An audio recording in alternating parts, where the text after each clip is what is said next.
Natal. Jesus Cristo, o fundamento da minha vida. Diga isso, Jesus Cristo é o fundamento da minha vida. Amém. Diz a palavra na carta do nosso apóstolo Paulo, na segunda carta a Timóteo, no capítulo 2, versículo 15, diz assim: procura apresentar-te a Deus aprovado, como obreiro que não tem de que se envergonhar, que maneja bem a palavra da verdade. Nós estamos aqui para isso.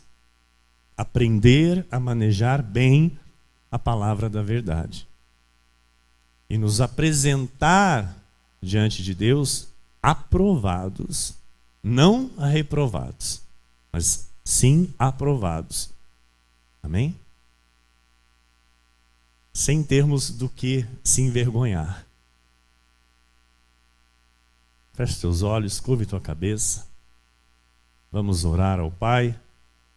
Senhor Jesus Cristo, nosso Deus e nosso Pai, Deus amado e bendito, Senhor de toda a graça, o Deus soberano, que é Rei de reis e Senhor de senhores, nosso Paizinho querido, nosso Kyrios, nosso dono, nosso proprietário, o nosso Criador, aquele que habita em nosso espírito, aquele que nos guia pelos retos caminhos, aquele que nos leva a pastos verdejantes e a águas cristalinas, o Deus que nos salvou.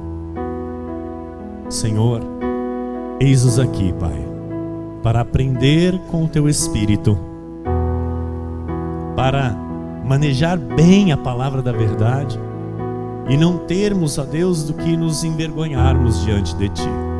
Pelo contrário, nos apresentar aprovados diante de Ti. Por isso nós Te pedimos, Pai, nos ensine, Senhor, nesta noite. Nós temos muito para aprender, Senhor. Nós temos muito para receber de Ti. E é o Senhor quem revela a verdade. É o Senhor quem revela os mistérios que estavam ocultos desde tempos eternos. É o Senhor quem nos faz reinar em vida. É o Senhor quem nos faz andar por cabeça e não cauda. É o Senhor quem nos faz estar sempre por cima e jamais por baixo. É o Senhor que nos resgatou do império das trevas, que nos transportou do império das trevas e nos fez assentar nos lugares celestiais em Cristo Jesus. Por isso, Deus, nos aquietamos neste momento, abrimos, Senhor, os nossos ouvidos de ovelhas para compreender a Tua voz, para entender a Tua vontade para conosco, Senhor, e nos fortalecer cada vez mais no fundamento de nossas vidas, que é a palavra da verdade, a graça maravilhosa que nos alcançou. Desta forma, com submissão, humildade, Senhor, temor e santo tremor, eu lhe peço, Jesus, que mais uma vez o Senhor me use para falar ao Teu povo, para edificar a Tua igreja, Senhor, trazer aos Teus filhos a Tua vontade e o Teu querer, em o nome de Jesus. Amém, amém. Todo o povo de Deus que orou comigo, diga amém, amém e amém. Glórias a Deus. Obrigado, meu filho, ministro Vinícius. Obrigado, minha irmã Fabi. Louvado seja Deus. Meus amados irmãos, igreja preciosa de Jesus Cristo nesta terra, povo de propriedade exclusiva do Deus vivo, homens e mulheres salvos e salvos para sempre, aqueles que têm os seus nomes escritos no livro da vida, de onde ninguém pode tirar ou apagar, aqueles que são amados do Pai, predestinados em amor desde antes da fundação do mundo para tão grande salvação, aqueles que são nesta terra ministros de uma nova e eterna aliança, embaixadores em nome de Cristo, são o bom perfume de Cristo nesta terra, a luz do mundo e o sal desta terra. A Jesus toda a glória. A nossa alegria relacionada ao Natal, ela não é baseada meramente em algo religioso, em algo relacionado a um presépio, em algo relacionado a um menino Jesus. Não é. Mas é baseada em uma obra eterna. Obra esta que o nosso Senhor e Salvador Jesus Cristo já fez por nós. Nós glorificamos e exaltamos o nosso Senhor Jesus, o nosso Deus, por tão grande obra de salvação que nos alcançou. E hoje nós temos a certeza, nós temos a convicção daquilo que Ele já fez por cada um de nós. Então nós não somos religiosos, nós somos cristãos. Nós estamos aqui prestando um culto a um Deus vivo, não a um Deus morto. Nós estamos aqui, amados, com fundamentos espirituais verdadeiros. O que o antigo pacto e o novo pacto, ou seja, o que a lei e o que a graça requer de nós, é algo totalmente diferente. Nós entendemos que há muitas exigências antes da cruz, mas também há muitas exigências depois da cruz. E para se viver o legítimo cristianismo, é necessário compreender a palavra da verdade. Compreender os tempos, compreender as dispensações, o antes da cruz e o depois da cruz. Igreja só é igreja, cristão só é cristão, se conhecer e entender a revelação da graça. Caso contrário, é uma mescla, é uma mistura de judaísmo com cristianismo. Não é a palavra da verdade. Então, muitas pessoas que se dizem cristãs vivem hoje como se Jesus não tivesse cumprido a lei.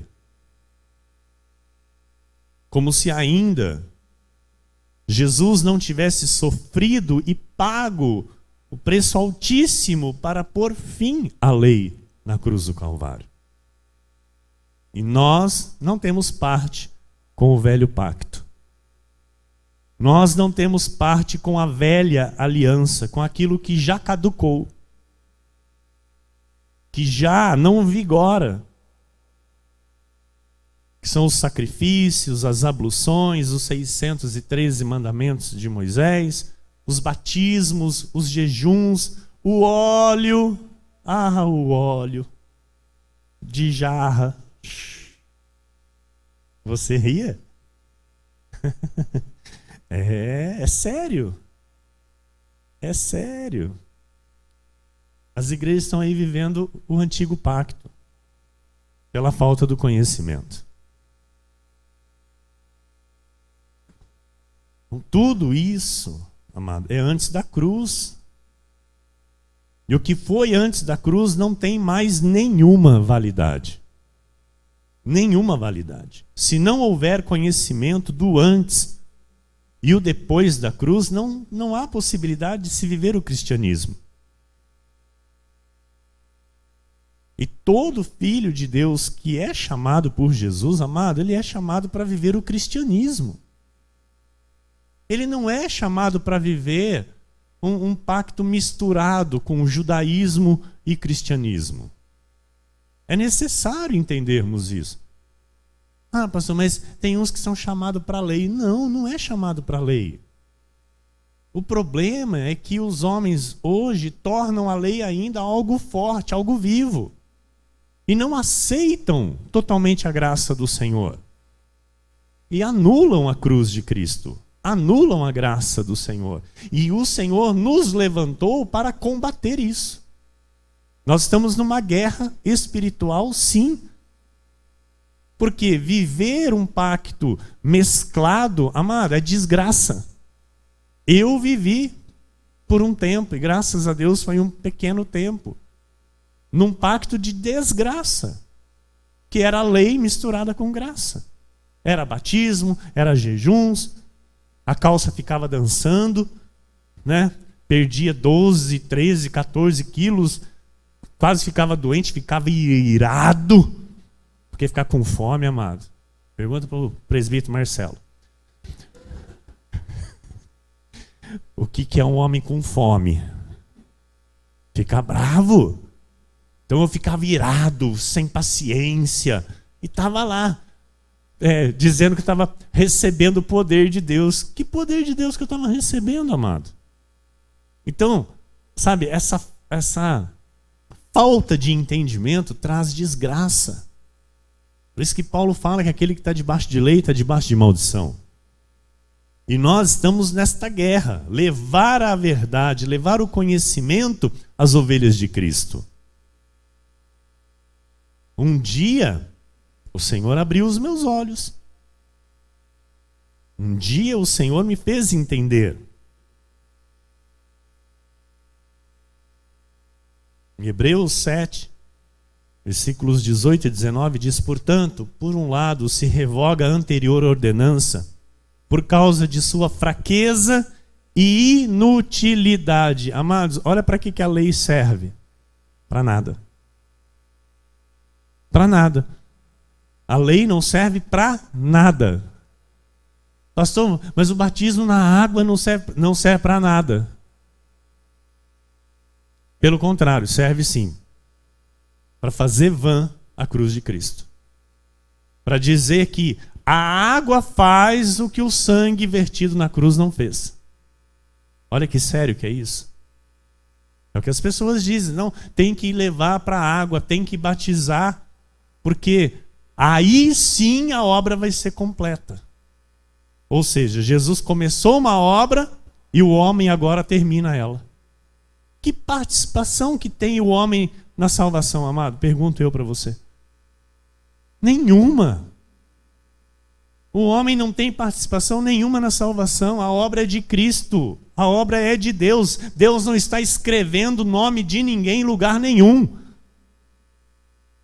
Estão aí as pessoas, sabe, fazendo uma encenação, mexendo com a carne das pessoas para chegar no fim do culto e depois fazer um apelo para a pessoa vir à frente e aceitar Cristo. E aí depois faz uma oração e diz: Senhor, escreve o nome dele no livro da vida. Onde que está isso na Bíblia? Amados, nós um dia passamos por isso, por esse constrangimento desnecessário. Eu passei por isso. Mas algo totalmente desnecessário. E louvo a Deus porque a verdade logo chegou para a minha vida. Por um lado, se revoga a anterior ordenança por causa da sua fraqueza e inutilidade. Se a lei fosse boa, não tinha por que Jesus vir. Se a lei fosse suficiente, não tinha por quê. Eu vou dizer algo aqui, amados. Todos que viveram no tempo da lei, nenhum recebeu salvação. Nem sequer os santos profetas. Não receberam. Por quê? A salvação só chegou aos filhos de Deus em Cristo Jesus. Por isso ele desceu ao inferno. Quando ele entregou o Espírito na cruz, ele foi para onde? Ele foi para o inferno. Fazer o quê? Lá, pastor, resgatar os seus de lá.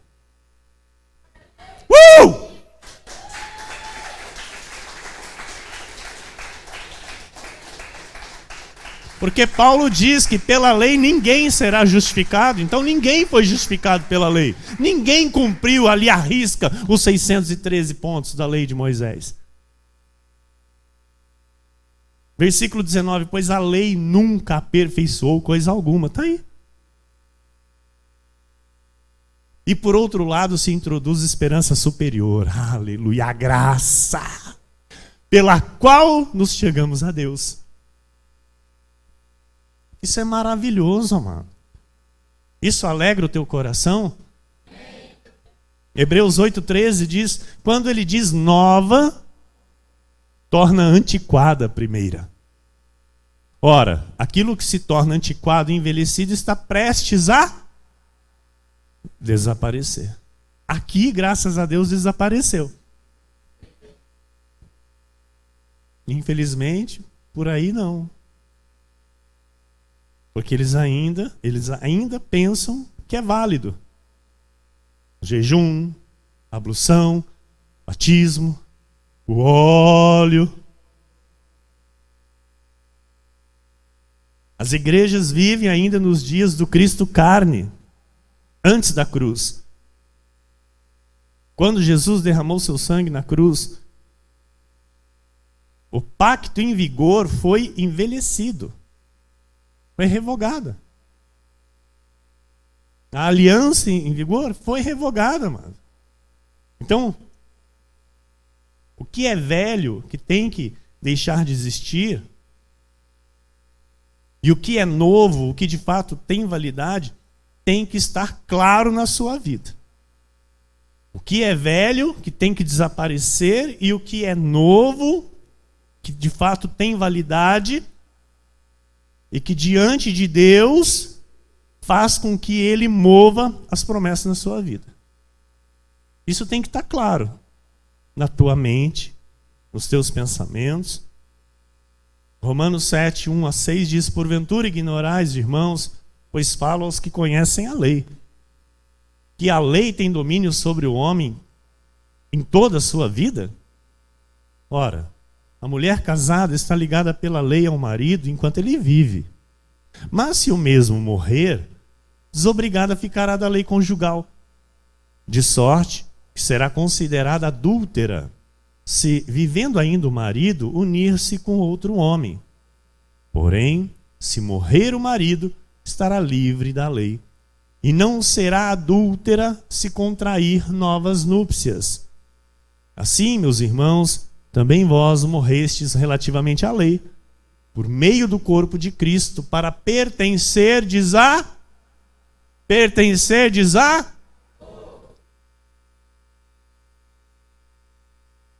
saber, aquele que ressuscitou dentre os mortos, a fim de que frutifiquemos para Deus. Porque quando vivíamos segundo a carne, as paixões pecaminosas, postas em realce pela lei, operavam em nossos membros a fim de frutificarem para a morte. Agora, porém, libertados da lei, estamos mortos para aquilo a que estávamos sujeitos, de modo que servimos em novidade de espírito, e não na caducidade da letra. Graças a Deus por isso, amados. Porque as igrejas aí fora vivem um adultério espiritual. Todas elas, as que não são da reforma, todas estão em adultério espiritual. Todas estão misturando lei com graça. Ainda estão ligadas ao marido morto. E nós pertencemos ao que vive. O servimos em novidade de espírito e não na caducidade da letra. Não mais naquilo que não tem nenhum valor. Sacrifícios, batismos, jejuns, vigílias, pago preço, campanha, copo d'água, água do Jordão, óleo de Israel. Isso não é cristianismo. Isso não é igreja. Nós não temos parte com isso. Colossenses 2,17 diz, porque tudo isso tem sido sombra das coisas que haviam de vir, porém o corpo é de Cristo. O batismo é o quê? Batismo em água. O que é? Sombra. Sombra do que havia de vir. Batismo. Alguns dizem assim, eu ouço muito isso. Não, mas o batismo em água, o senhor tem que entender. É até engraçado. O senhor tem que entender que é um símbolo. É algo simbólico. Amado, não é símbolo, é sombra. É sombra. Não simboliza nada. A mesma coisa o óleo. O que é o óleo? Não, porque o óleo é um símbolo da unção do Espírito Santo. Não, amado, o óleo é uma sombra. Nós não vivemos de sombras. Nós vivemos de bens reais. Nosso fundamento é a verdade. É Cristo Jesus, é o que Ele fez, o que Ele consumou na cruz do Calvário. Em Hebreus 8, versículo 7 diz: porque se aquela primeira aliança tivesse sido sem defeito, de maneira alguma estaria sendo buscado lugar para uma segunda. Então, a lei não é perfeita, não aperfeiçoa nada, não aperfeiçoa ninguém, não tem valor hoje para nada. Ok? E por que a graça não se manifesta nas igrejas que se dizem de Cristo? Porque a lei continua viva, a lei continua com validade para eles.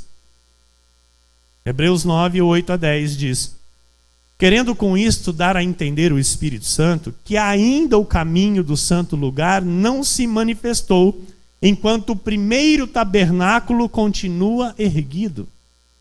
Então, aqui quando a graça chegou para a minha vida, o que eu tive que fazer? Eu tive que pôr tudo no lixo. A minha vida espiritual anterior, eu tive que jogar no lixo, amado. Eu não tenho vergonha nenhuma de falar isso, porque foi a melhor coisa que aconteceu para mim. Eu acredito que foi a melhor coisa que aconteceu para você, que vivia também, né, na desgraça da lei misturada com a graça. Porque lei misturada com graça é desgraça. Então, eu tive que jogar no lixo, eu tive que, me humilhar debaixo das mãos de Deus, para que no tempo dele, ele me exaltasse e continue me exaltando assim como você. Porque Ele é Senhor, Ele é Rei, Ele tem que estar reinando. E outrora Ele estava para fora. Como diz a palavra, eis que estou à porta e bato. Aquele que ouvir a minha voz e abrir a porta, entrarei, cearei com ele, ele comigo. Isso aconteceu aqui. Eu tive que jogar tudo no lixo. Para quê? Para que não mantivesse erguido o primeiro tabernáculo. Para que não tivesse mais aqui, amado, nada de lei. Nada de lei. Nem um jejunzinho, nem um batisminho, nem uma campanhazinha, nada. Aprender de fato a viver por fé. Versículo 9. É isto uma parábola para a época presente. E segundo esta, se oferecem tanto dons como sacrifícios, embora estes, no tocante à consciência, sejam ineficazes para aperfeiçoar aquele que presta culto, os quais não passam de ordenanças da carne, baseadas somente em comidas e bebidas e diversas abluções, impostas até o tempo oportuno de reforma. Diga, eu faço parte da reforma. Diga, somos a última reforma protestante.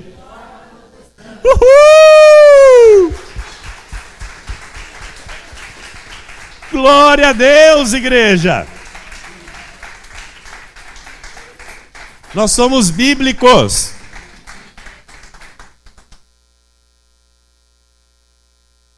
Vivemos pela Bíblia. Sabe? Algumas pessoas dizem assim: Ih, aquele pastor lá, ele fala umas coisas. Amado, eu falo mesmo. O que está aqui, ó. Está na Bíblia. Porque esses que falam, ele fala umas coisas, eles não falam essas coisas. Eles não falam o que está na Bíblia. Então essa é a diferença.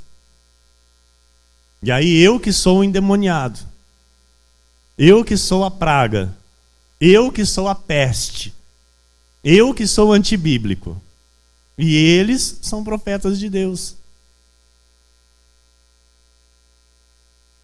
Mas pastor,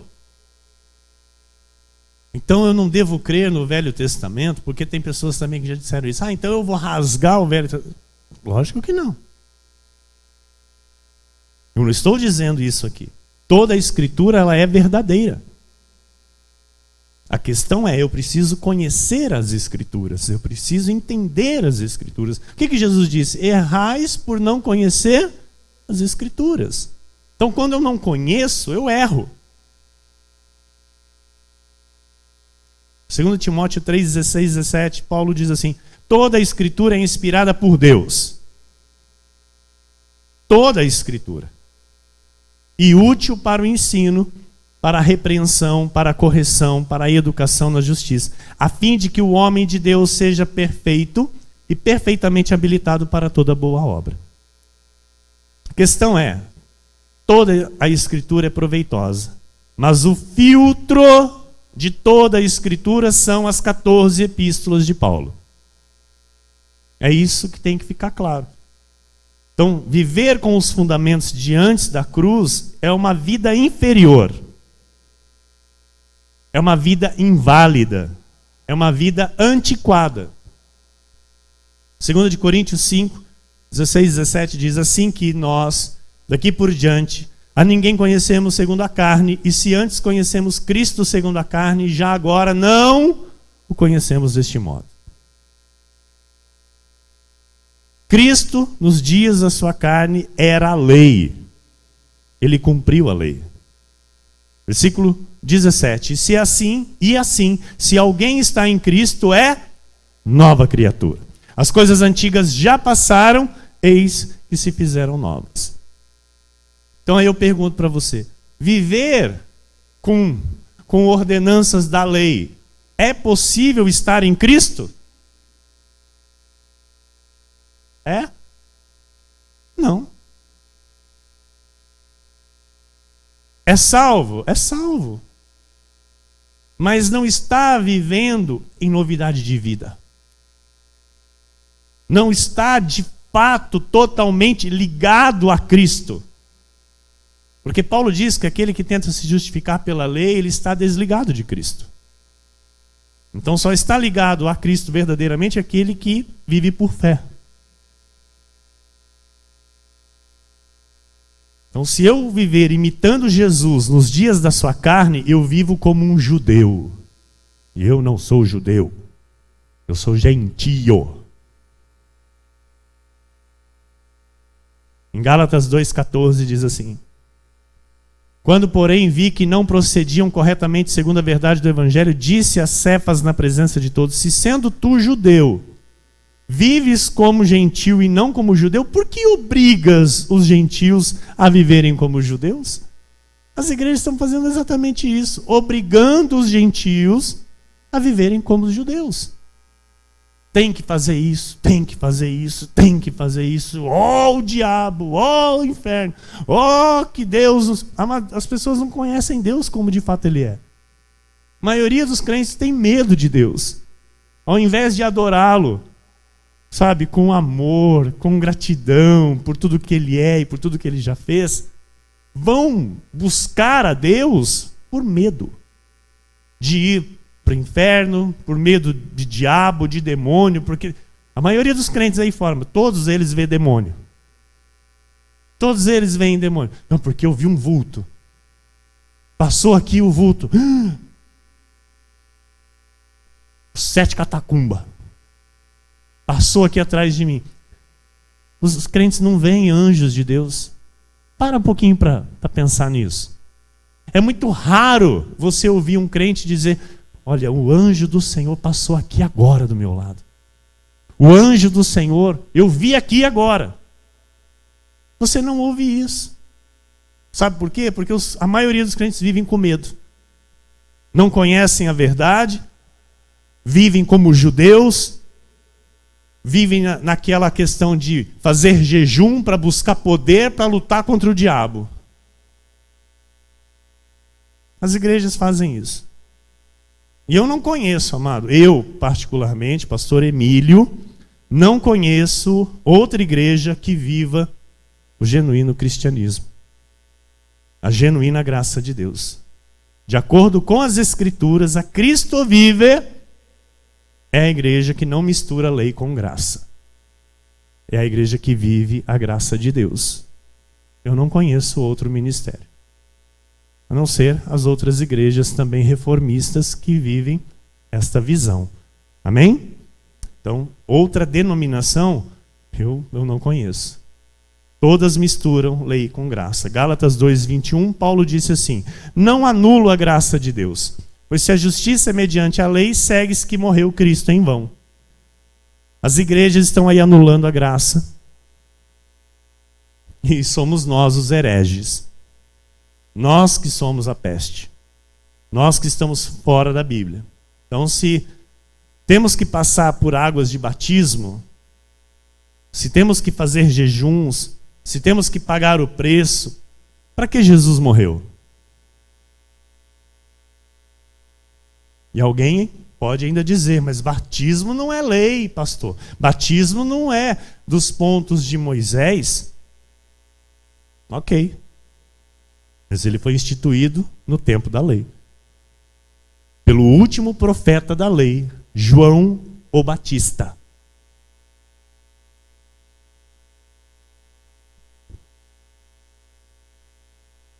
Mateus 3, versículos 13 e 14 diz: por esse tempo dirigiu-se Jesus da Galileia para o Jordão, a fim de que João o batizasse. Ele, porém, o dissuadia, dizendo: eu é que preciso ser batizado por ti, e tu vens a mim? Versículo 11 diz assim: eu vos batizo com água para arrependimento, mas aquele que vem depois de mim é mais poderoso do que eu, cujas sandálias não sou digno de levar. Ele vos batizará com o Espírito Santo e com fogo. O que João estava aqui dizendo? Que ele estava ali batizando com água, mas depois dele viria aquele que era mais poderoso que ele, e esse, Jesus, batizaria com o Espírito Santo e com fogo. Então vamos voltar no versículo 14, irmã Fabi, dando continuidade aí. Ele, porém, o dissuadia, dizendo: eu é que preciso ser batizado por ti, e tu vens a mim. Então, quando Jesus vem a João, o que João estava dizendo? Eu é que preciso ser batizado com o Espírito Santo e com fogo. João Batista não estava dizendo assim: eu que preciso cair aqui no rio aqui pelas tuas mãos. Não era isso. Era a questão do batismo com o Espírito Santo e com fogo. E Jesus dá então a resposta. Versículo 15. Mas Jesus lhe respondeu: deixa por enquanto, porque assim nos convém cumprir toda a lei, toda a justiça. Então ele o admitiu e ali batizou Jesus. Está claro? Poucos entendem isso. Só os que tiveram os olhos iluminados. Mas muitos ainda terão olhos iluminados para entenderem isso. 1 Coríntios 1, 14 a 17, Paulo escreve assim: dou graças a Deus, porque a nenhum de vós batizei, exceto Crispo e Gaio, para que ninguém diga que fostes batizados em meu nome. Batizei também a casa de Estéfanas, além deste não me lembro se batizei algum outro. Quando Paulo é chamado, o que ele faz? ele começa a imitar algumas coisas que os outros apóstolos faziam. E uma das coisas que ele imitou foi a questão do batismo. Mas Paulo depois é levado ao terceiro céu. E lá ele ouviu da boca do próprio justo a revelação do Evangelho da Graça, aquilo que ele deveria ensinar, aquilo que ele deveria viver. E aí então ele escreve: eu dou graças a Deus que a nenhum de vós eu batizei o fulano, batizei o ciclano, não me lembro se batizei mais algum outro, porque, versículo 17, porque não me enviou Cristo para batizar, mas para pregar o Evangelho, não com sabedoria de palavra, desculpa, amados, não com sabedoria de palavra, para que se não anule a cruz de Cristo. Ou seja, quando eu levo alguém para ser batizado em água, o que eu estou fazendo? Anulando a cruz de Cristo. Olha a dimensão disso, amado. Olha a seriedade disso. Então nós não anulamos a cruz de Cristo. Nós não anulamos a graça de Deus. 1 Coríntios 11:1 diz: sede meus imitadores, como também eu sou de Cristo. Paulo disse isso. Então, esta igreja é imitadora de Paulo. Assim como Paulo um dia, se eu também batizei alguém, amados, hoje eu dou graças a Deus que ninguém mais eu batizei. E os que batizei, eu nem sequer me lembro mais. Porque importa que Cristo seja anunciado e Ele batize com o Espírito Santo e com fogo. Anular a graça é pisotear o sangue da aliança. Anular a graça é profanar o sangue vertido na cruz. Milhões de crentes estão aí vivendo como escravos com a Bíblia debaixo do braço. Em Gálatas 5, versículo 1 diz: para a liberdade foi que Cristo nos libertou. Permanecei, pois, firmes e não vos submetais de novo a jugo de escravidão. Diga: foi para a liberdade que Cristo me libertou. Amém? Glória a Deus. Glória a Jesus. Glória a Jesus. Glória a Deus. É 2 de Timóteo 2,15. O próximo texto, 2 de Timóteo 2,15. Aleluia. Dá tempo de arrumar aí, pastora? Porque para mim aqui está 1 Timóteo, mas é 2 Timóteo 2, versículo 15. É o texto da abertura da mensagem. Procura apresentar-te a Deus, aprovado como obreiro que não tem de que se envergonhar, que maneja bem a palavra da verdade. Então, se eu não manejar bem a palavra da verdade, se eu não tiver o conhecimento da graça, eu vou ter consequências na minha vida.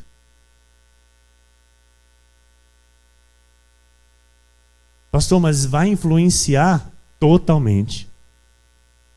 A minha vida espiritual, ela influencia totalmente e diretamente em todas as áreas do meu viver. A vida espiritual é o pilar. Se a minha vida espiritual não é saudável, se eu não estou bem espiritualmente, o resto não vai bem. Estão entendendo? Então é muito sério isso. Nós precisamos compreender. Em Oséias 4:6 diz: o meu povo está sendo destruído porque lhe falta o conhecimento. Em Gálatas 3:10 e 11, todos quantos, pois, são das obras da lei, estão debaixo de maldição. Porque está escrito: maldito todo aquele que não permanece em todas as coisas escritas no livro da lei para praticá-las. E é evidente que pela lei ninguém é justificado diante de Deus, porque o justo viverá pela... Então não viver a verdade do Evangelho é viver religiosamente e erradamente. E isso traz consequências graves para a vida. O que nos importa é viver a verdade do Evangelho. Nos importa viver por fé na verdade. Deuteronômio 28, 1 e 2 diz: Se atentamente ouvires a voz do Senhor teu Deus, tendo cuidado de guardar todos os seus mandamentos, que hoje te ordeno, o Senhor teu Deus te exaltará sobre todas as nações da terra. Se ouvires a voz do Senhor teu Deus, virão sobre ti e te alcançarão todas essas bênçãos. Então, lá no antigo pacto, tinha uma condição. Se, cumprir os mandamentos, vai chegar a bênção de Deus para a tua vida. Então, na graça de Deus, nós conhecemos as bênçãos de Deus, e quando vivemos por fé, de fato, quando vivemos arraigados na graça, no firme fundamento, estas bênçãos, elas nos alcançam. Elas chegam à nossa vida simplesmente por fé. Porque Cristo na cruz consumou a nosso favor. Estão entendendo? Gálatas 3, 13 e 14, Paulo diz: Cristo nos resgatou da maldição da lei, fazendo-se ele próprio maldição em nosso lugar. Porque está escrito: maldito todo aquele que for pendurado em madeiro, para que a bênção de Abraão chegasse aos gentios em Jesus Cristo, a fim de que recebêssemos pela fé o Espírito prometido. Amém. Gálatas 3:9, de modo que os da fé são abençoados com o crente Abraão. Diga: eu sou abençoado. Diga: eu vivo pela fé. Diga: o fim da lei é Cristo. Amém. Efésios 1:4 diz: assim como nos escolheu nele antes da fundação do mundo, para sermos santos e irrepreensíveis perante ele em amor. Então nós estamos aqui porque fomos escolhidos antes da fundação do mundo. O Senhor nos escolheu, nos separou para vivermos esta verdade, para sermos santos e irrepreensíveis. E como que eu posso ser santo e irrepreensível? Somente pela graça. Na lei, ninguém consegue. Na lei não há possibilidade de se viver desta forma, santo e de forma irrepreensível. Não tem como, porque a lei, ela ativa o pecado. A lei é para a carne, a graça é para o Espírito. Hebreus 10:14 diz: porque com uma única oferta aperfeiçoou para sempre quantos estão sendo santificados. Para sempre. Amém? Você está aperfeiçoado, e aqueles que serão chamados também já chegarão aperfeiçoados e vão aprender isso. Romanos 5:18. Pois assim como por uma só ofensa veio o juízo sobre todos os homens para a condenação, assim também por um só ato de justiça veio a graça sobre todos os homens para a justificação que dá vida. A graça da vida, a lei da morte. Gálatas 3:15. Irmãos, falo como homem. Ainda que uma aliança seja meramente humana, uma vez ratificada, ninguém a revoga ou lhe acrescenta alguma coisa. A graça, ela foi ratificada, ela foi validada, e a lei foi revogada. A lei foi anulada. Então, por isso, nós não trazemos nada da lei para esta igreja. Gálatas 5:9, Paulo disse assim: um pouco de fermento leveda toda a massa. Não, pastor, mas lá é graça. Mas é graça, sim, é graça. Só tem o batismo lá com borrifadorzinho. Amado, isso não é graça. Desculpe. Mas tem 450 anos a igreja, amado. 450 anos. Na mentira.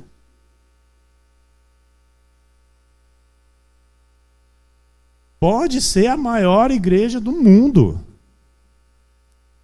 Eu sempre digo aqui, o errado, ele vai ser sempre errado, mesmo que todo mundo esteja fazendo.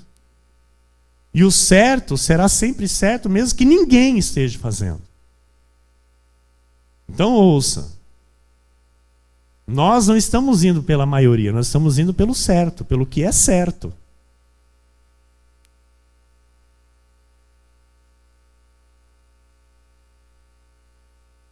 Aleluia. Colossenses 2:13 a 15.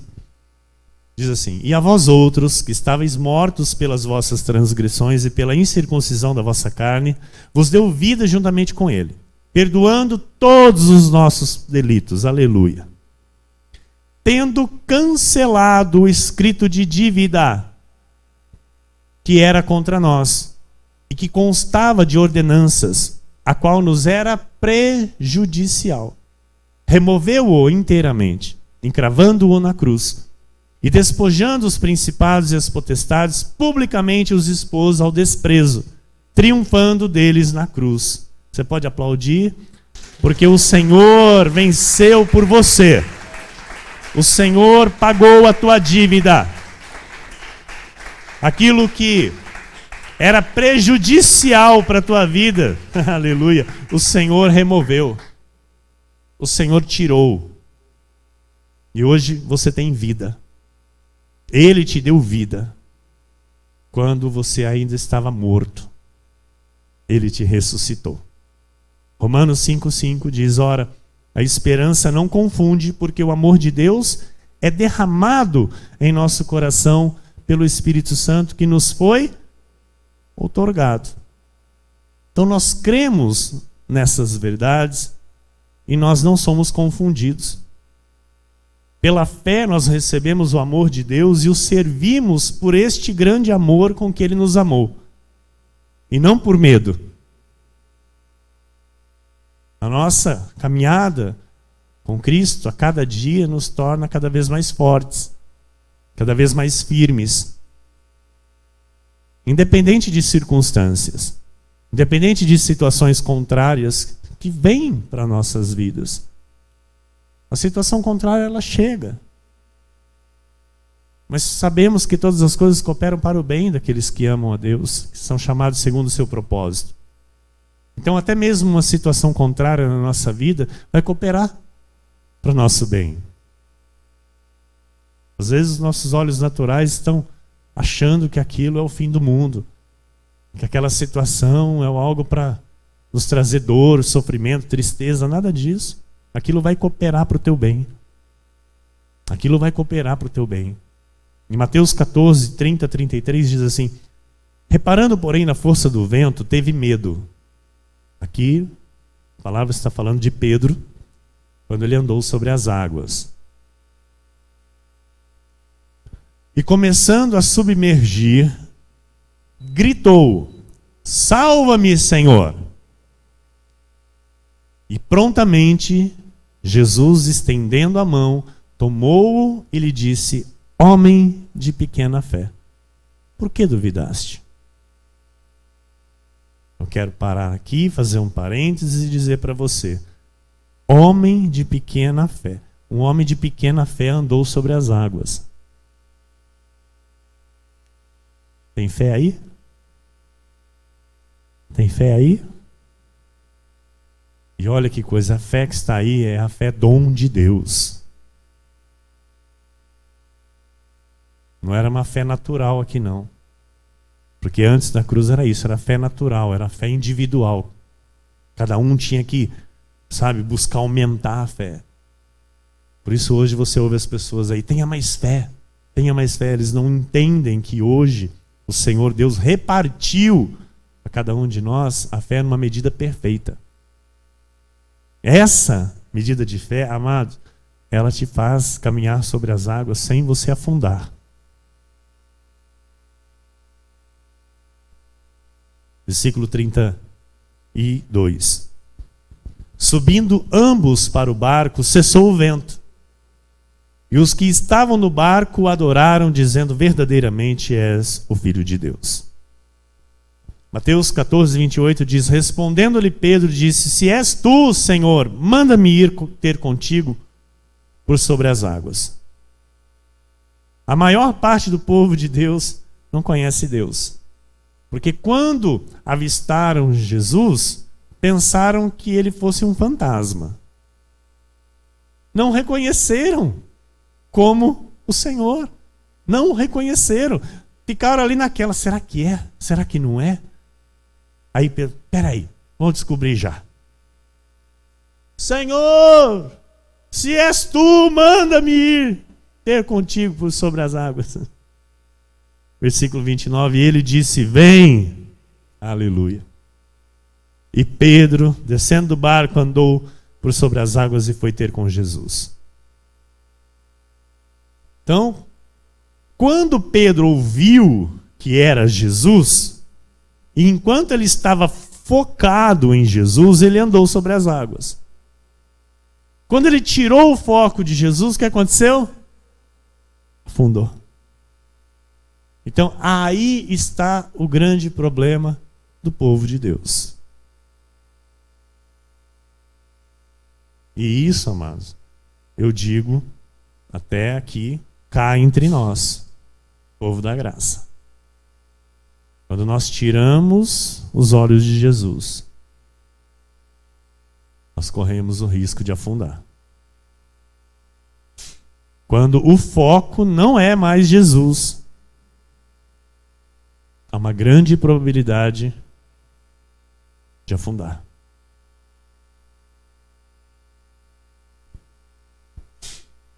Viver na lei, a gente já sabe como é que é. Um dia está firme, outro dia está afundando. Um dia está firme, outro dia está afundando. Um dia até se anda sobre as águas, né? Se conta testemunho, fala que está na bênção, que está na vitória, mas depois no outro dia já está na prova. Não é? Está na prova, estou passando no deserto, estou no funil, sei lá o que mais que eles falam aí, eu já esqueci de tudo isso. A graça, ela nos ajuda a nos manter focados em Jesus. Porque a graça traz a verdade e abre os nossos olhos para entendermos o que o Senhor já fez por nós. E nos faz andar sobre as águas sem o risco de afundarmos, se nos mantermos firmes nisso. A verdade, ela nos dá o poder de mandar o medo embora. Quando eu não tenho essa verdade, então o medo, ele domina o meu pensamento. A pessoa tem medo do amanhã, a pessoa tem medo do futuro, a pessoa tem medo da vida financeira, o que vai ser. A pessoa tem medo do futuro dos filhos, o que vai ser. Tem pessoas, amados, que se casam e não planejam ter filhos. Por quê? Tem medo do futuro. Eu conheço muitas pessoas assim, que se casaram e não querem ter filhos. Negam o desígnio de Deus, aquilo que Deus estabeleceu. Porque o medo fala mais alto. E nós não podemos andar com medo de nada. Amém? Nós não podemos ter medo de nada, porque o medo é o contrário da fé. Em Hebreus 12:1 diz assim: portanto, também nós, visto que temos a rodear-nos tão grande nuvem de testemunhas, desembaraçando-nos de todo o peso e do pecado que tenazmente nos assedia, corramos com perseverança a carreira que nos está proposta. Então ninguém vai a lugar nenhum sem esforço e sem perseverança. Ninguém realiza ou conquista sem esforço e sem perseverança. E o que nos faz perseverar? Hebreus 12, versículo 2. Olhando firmemente para o autor e consumador da fé, Jesus, o qual em troca da alegria que lhe estava proposta, suportou a cruz, não fazendo caso da ignomínia, e está assentado à destra do trono de Deus. Quando eu continuo olhando firmemente para o autor e consumador da fé, quando eu continuo olhando firmemente para Jesus, eu venço todas as coisas. Eu vou além. Eu vou além até das minhas próprias expectativas. Eu chego onde jamais imaginei chegar. Mas eu preciso continuar olhando firmemente para Jesus. Quando Moisés foi falar com o faraó, a palavra do Senhor diz que ele não se atemorizou, porque ele estava olhando para Jesus. Ele não estava olhando para a ira, para a cólera de faraó. Ele estava olhando para Jesus. Então toda a situação contrária na nossa vida, nós não podemos olhar para ela, nós temos que olhar para Jesus. Porque é dele que vem o socorro, é dele que vem a força, é dele que vem a provisão, é dele. É dele que vem o nosso auxílio. Você crê nisso? Então, amados, cristianismo não é viver um evangelho de vez em quando. Cristianismo não é, sabe, de vez em quando eu me envolver com a igreja, de vez em quando eu aparecer na igreja. Salvo, né, os que moram muito longe. Mas cristianismo é viver a palavra todo dia. É aplicar a palavra na própria vida todos os dias. É ter um relacionamento íntimo com a palavra. Isso é cristianismo. Tiago 1:22. Estamos indo para a reta final. Diz assim: tornai-vos, pois, praticantes da palavra e não somente ouvintes, enganando-vos a vós mesmos. As pessoas arrumam desculpas para tudo. As pessoas, elas enganam a si mesmas e continuam com as desculpas, continuam com os mesmos discursos, enganando a si mesmas porque elas ouvem somente a palavra, mas não praticam. Então, se eu não fizer o esforço para Deus,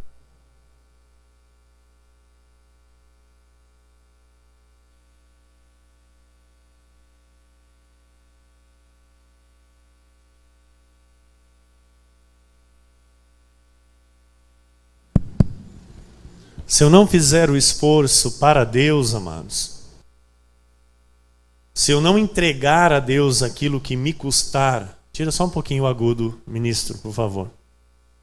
Se eu não entregar aquilo que me custar, Deus não se agrada de mim.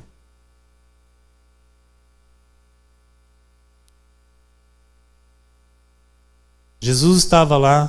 Tira mais um pouco o agudo, Vinícius, por favor, ministro. Jesus estava dentro do templo e ele estava de olho naqueles que estavam ofertando. Amém? E Jesus viu uma viúva ofertar 2 moedas, que era todo o seu sustento. E Jesus também viu os ricos ofertando. E a Bíblia diz que Jesus disse que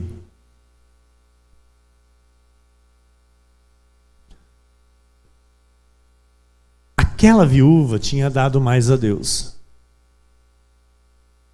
porque ela havia dado todo o seu sustento. E ali Jesus revela que Deus não havia se agradado com a oferta dos ricos. Então, assim, é delicado até falar disso, porque tem muita gente que não gosta. Porque toca num ponto em que as pessoas não querem. Como as pessoas, a maioria, tem as suas desculpas para tudo. Quando a gente fala desse assunto, muitos já se armam, mas eu quero dizer uma coisa para você.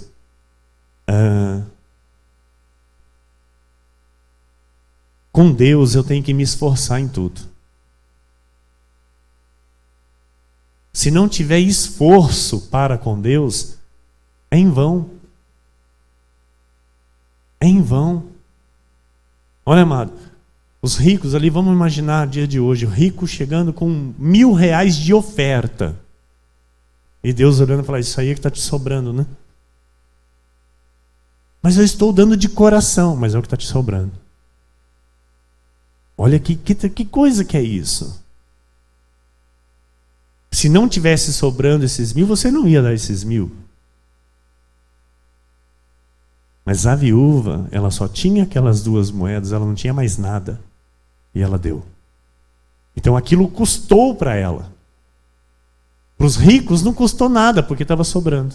Está entendendo? Está claro isso?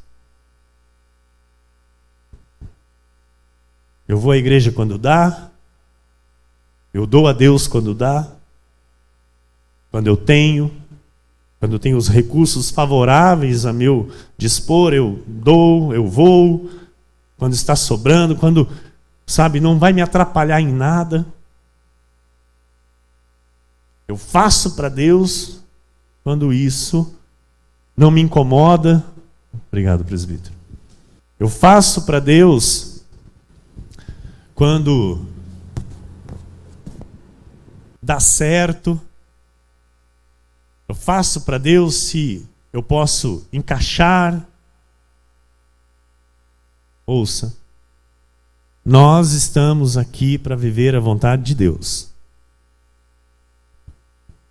Nós estamos aqui para nos esforçar a permanecermos firmes na fé. Você quer confessar isso? Diga, eu estou aqui para viver a vontade de Deus. Eu estou aqui para me esforçar a permanecer firme na fé. Amém. Amém.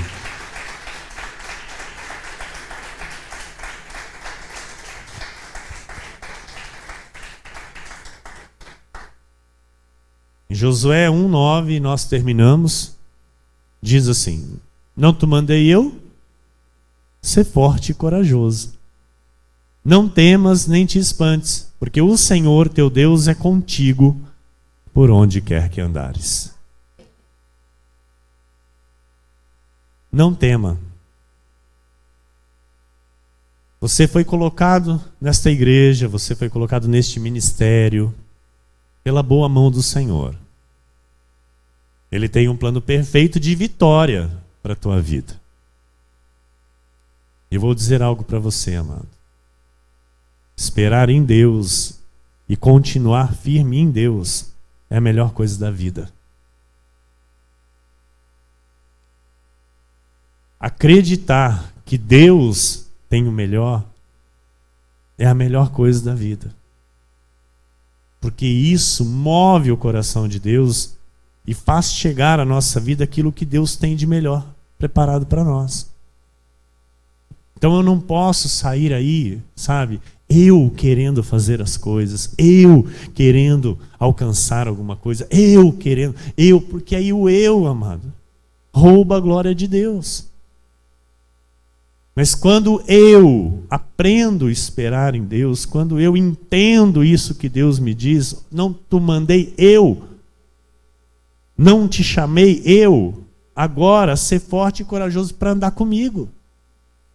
Agora ser forte e corajoso para conquistar conforme eu lhe orientar, conforme eu lhe der a direção, para que você ande por onde eu quero que você ande.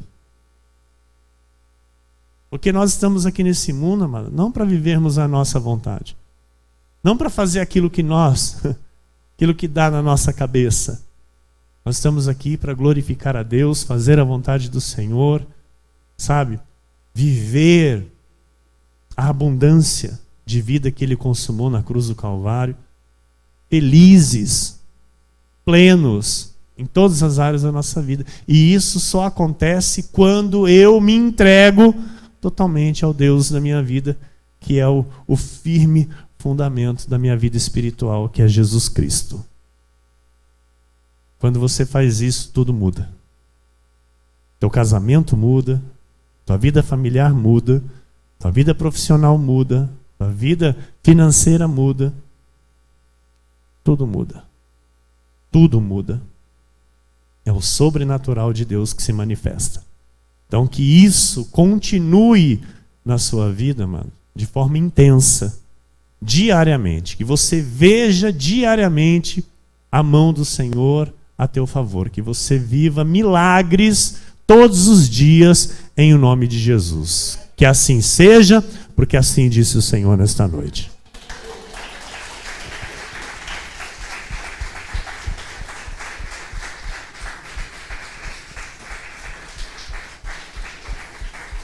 Aleluia. Aleluia. Glória a Deus. Você pode ficar de pé no teu lugar. Eu quero orar por você, orar junto com você. Em seguida nós vamos louvar e encerrar o nosso culto. Amém? Você crê que Deus tem um milagre para a tua vida? Ainda nesse finalzinho de ano? Um milagre muito grande. Algo muito grande para acontecer até o dia 31 de dezembro. Crê nisso. Não dê o ano por acabado. Ainda não acabou.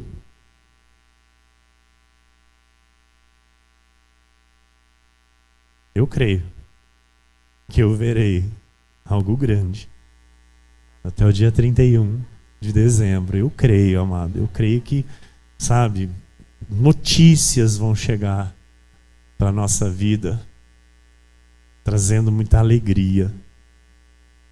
Muitos motivos de riso. Muitos motivos de riso. Até o dia 31 de dezembro. Essa semana será uma semana poderosa. Uma semana maravilhosa. Sabe aquilo que a Bíblia diz, que os filhos da escrava não podem herdar com os filhos da livre? Sabe? Os filhos da escrava não podem viver aquilo que os filhos da livre podem viver.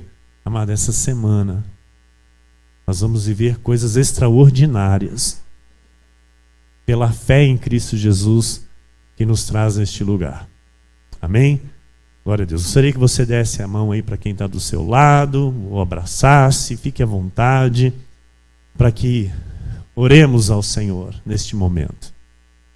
Senhor Jesus Cristo, Deus amado e bendito, Deus maravilhoso, nosso Pai, nosso Senhor, o Deus de toda graça, o Deus que é a verdade, o Deus que nos salvou, o Deus que um dia nasceu como homem nesta terra para pagar a nossa dívida, para pagar, Senhor, os nossos pecados, os nossos delitos. E assim fez uma obra completa, uma obra perfeita,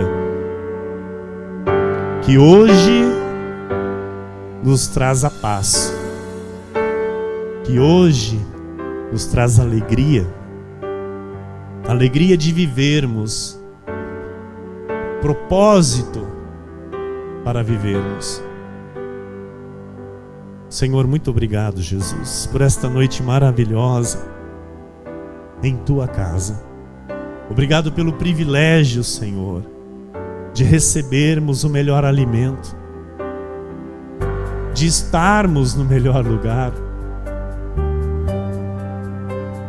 na tua igreja, na tua casa, Senhor, onde o teu nome habita, onde o Senhor se revela a cada um de nós. Muito obrigado, Senhor. Tu és, Jesus, o fundamento, Senhor, de nossas vidas. Tu és o fundamento de nossas vidas, Senhor. Nós te amamos de todo o nosso coração. Queremos, Senhor, te agradar em tudo. Queremos viver, Senhor, como tu queres. Por isso, estamos aqui para nos esforçar, Estamos aqui, Jesus, para nos esforçar a nos manter firmes no Teu propósito para com as nossas vidas, naquilo que o Senhor mesmo determinou para cada um de nós. Entendemos, Senhor, que todos os nossos dias já estão escritos no Teu livro e que tudo o que o Senhor escreveu se cumpra cabalmente em nosso viver, glorificando e exaltando o Teu santo nome. Eu Te louvo por cada ovelha preciosa Tua que está aqui nesta noite, por cada irmão que o Senhor plantou neste aprisco, por cada família bendita que tem crescido, Senhor, no conhecimento do Teu nome e na Tua graça. Uma igreja, Senhor, jovem, mas que tem recebido de Ti, Senhor, o crescimento, a maturidade, e tem recebido de Ti o poder para reinar em vida, Senhor, para combater o bom combate, aquilo que o Senhor mesmo propôs para as nossas vidas. Eu Te agradeço por fazermos parte, Senhor, desta luta pela fé evangélica. Importa, ó Deus, que o Senhor cresça e que nós venhamos a diminuir. Importa que o Senhor apareça e que nós venhamos a desaparecer. Por isso, nesta semana que começou, nesta semana, Jesus, que caminha para o fim deste ano, que caminha para o fim deste mês, nós recebemos uma semana de poder, uma semana de milagres, uma semana de mudanças, de coisas novas saindo à luz, de novidade, Jesus, de novidade. Na nossa família, na nossa casa, na nossa parentela. Cremos, ó Deus, que os nossos olhos verão o impossível acontecer. O impossível irá acontecer. E muito, muito nós iremos nos alegrar. Muito nós iremos, Senhor, nos alegrar. Porque Tu és um Deus de surpresas. Tu és um Deus que nos surpreende e faz infinitamente mais daquilo que pedimos ou pensamos pelo Teu poder que opera em nós. Assim, Deus, nós queremos agora Te louvar, Te agradecendo, Senhor, por todo o bem que o Senhor fez a nós nesta noite. Em nome de Jesus. Amém. Amém. Toda a igreja diga amém.